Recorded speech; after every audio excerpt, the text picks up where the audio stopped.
Bonjour mes chers étudiants, j'espère que vous allez bien. Bienvenue dans cette nouvelle vidéo où nous allons réviser la négation simple et complexe à travers des exercices et des quiz interactifs. Alors vous êtes prêts? C'est parti! Commençons notre leçon par un petit rappel sur la négation. Savez-vous déjà qu'il existe deux types de négation?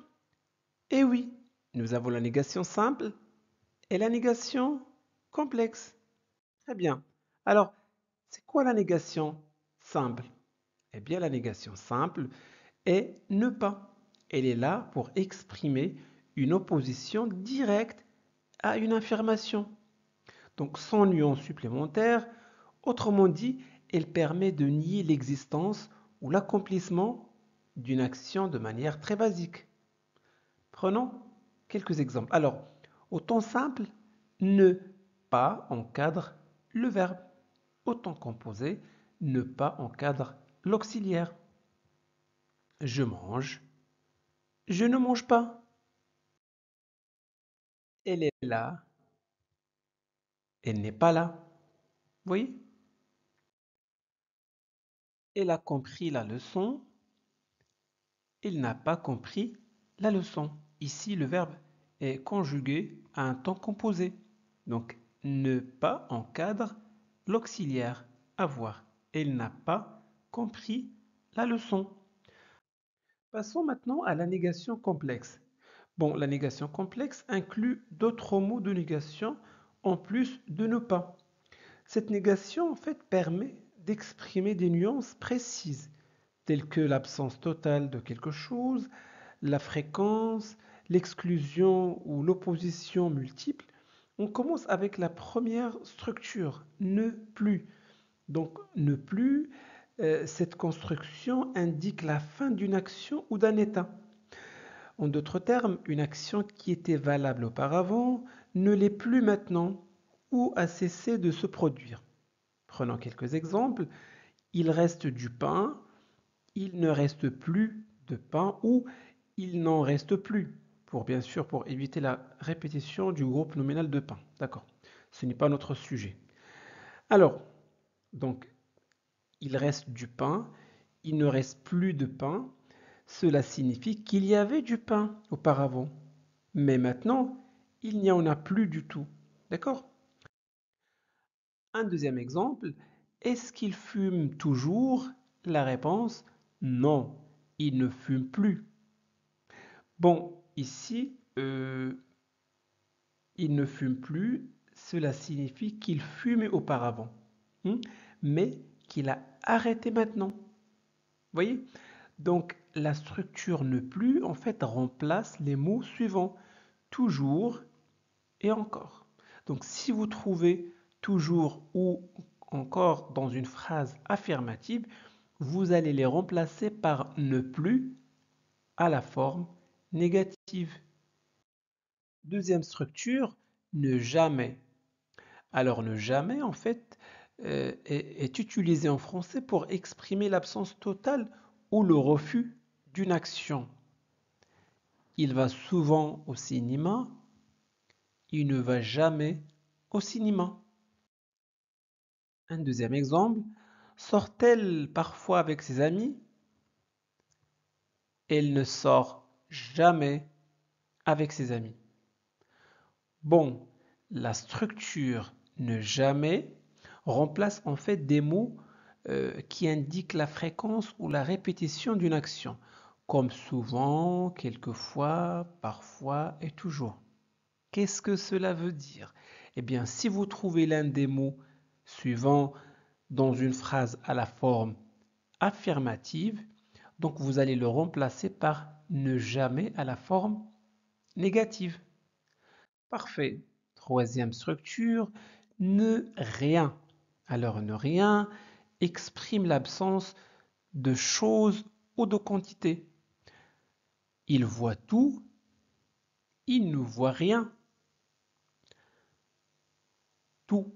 Donc ici, ne rien remplace en fait tout dans la phrase affirmative.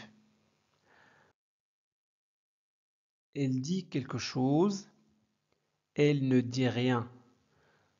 Donc, ne rien remplace en fait tout et quelque chose. Parfait. Il mange un peu, il ne mange rien. Donc, ne rien remplace tout, quelque chose, beaucoup et un peu. Alors, on passe à la quatrième structure. Ne personne. Bon, ne personne, en fait, permet de nier la présence ou l'intervention de quelqu'un. Prenons quelques exemples. Il voit tout le monde, il ne voit personne. Donc, ne personne remplace tout le monde. Prenons un deuxième exemple. Elle connaît quelqu'un ici, elle ne connaît personne. Donc, ne personne remplace tout le monde et quelqu'un. Chacun a répondu à la question, par exemple. Personne n'a répondu. Donc, ne personne remplace tout le monde, quelqu'un et chacun. Il a salué certains invités, il n'a salué personne. Donc, alors ne personne remplace tout le monde, quelqu'un, chacun et certain. Il a vu tous ses amis, il n'a vu personne. Donc, ne personne remplace tout le monde, quelqu'un, chacun, certain et tout. D'accord? On passe à la cinquième structure de négation complexe. Ne, ni, ni. En fait, cette structure indique l'absence ou l'exclusion de plusieurs éléments. Prenons un exemple. Elle aime le chocolat et les bonbons. Elle n'aime ni le chocolat ni les bonbons. Ici, nous avons une addition. Donc, et ou ne, ni remplace et, une addition. D'accord? Parfait. Il choisira soit le rouge, soit le bleu. Donc ici, nous avons le choix. Il ne choisira ni le rouge, ni le bleu. D'accord? Parfait. Elle veut un chien ou un chat. Ici, nous avons une alternative. D'accord? Soit un chien ou un chat. Ou en fait un choix. Une alternative ou un choix. Donc, elle ne veut ni chien ni chat. C'est bon? Donc, et. Donc, ne, ni remplace et, soit, ou. C'est bon? Donc, on a vu presque les principaux adverbes de négation complexes. Il en existe d'autres, mais sans trop nous attarder là-dessus, passons directement aux exercices pour mettre en pratique tout ce que nous avons appris jusqu'à maintenant. Deuxième quiz, toujours la même consigne. Alors, il voit encore ses amis chaque semaine. Il ne voit plus ses amis chaque semaine. Il ne voit personne chaque semaine. Vous avez trouvé la bonne réponse. Bravo. Il ne voit plus ses amis chaque semaine. Donc la structure ne plus remplace le mot encore.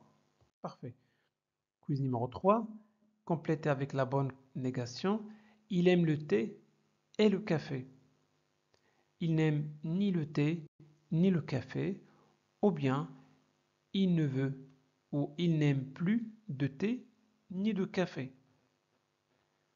La bonne réponse, il n'aime ni le thé ni le café. D'accord? Parfait. Quiz numéro 4. Elle a acheté quelque chose au marché. Alors, quelle est la bonne réponse? Voici les propositions.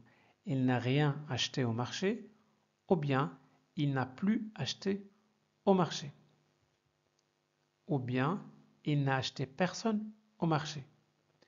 La bonne réponse est il n'a rien acheté au marché. Ne rien remplace quelque chose. Quiz numéro 5. Alors, ils ont trouvé toutes les réponses. Ils n'ont trouvé aucune réponse. Ou bien, ils n'ont trouvé aucune réponse. La bonne réponse est ils n'ont trouvé aucune réponse. Alors, premièrement, pourquoi aucune? Eh bien, aucune ou aucun remplace toutes les ou tous les. D'accord? Ça, d'une part. D'autre part, pourquoi aucune à la place de aucun? Eh bien, aucune ou aucun, l'adverbe aucun, s'accorde en genre masculin, féminin, avec le nom devant lequel il se place. Il ne s'accorde jamais en nombre.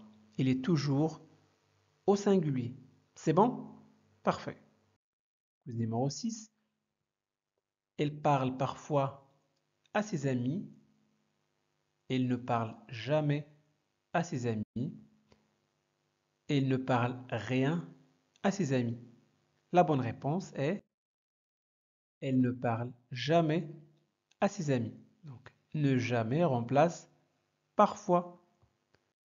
Quiz numéro 7. Toujours la même consigne, complétée avec la bonne négation. Aimes-tu le thé ou le café? Je n'aime, je n'aime ni le thé ni le café. Je n'aime jamais le thé ou le café. La bonne réponse est je n'aime ni le thé ni le café. Faisons cet exercice. Complétez les phrases suivantes avec la bonne négation. Alors, je mange quelque chose. Je ne mange. Deuxième phrase. Elle a vu quelqu'un au cinéma. Il n'a vu au cinéma. Répondons à la première phrase. Je mange quelque chose. Je ne mange rien. Donc rien remplace quelque chose. Elle a vu quelqu'un au cinéma. Il n'a vu personne au cinéma. Donc, ne personne remplace quelqu'un. D'accord? Phrase numéro 3. Nous faisons souvent du sport. Nous ne faisons de sport. Vous allez quelque part ce soir. Je ne vais ce soir. Alors, la troisième phrase, ne plus. Donc, ne plus remplace souvent. Vous allez quelque part ce soir. Je ne vais nulle part.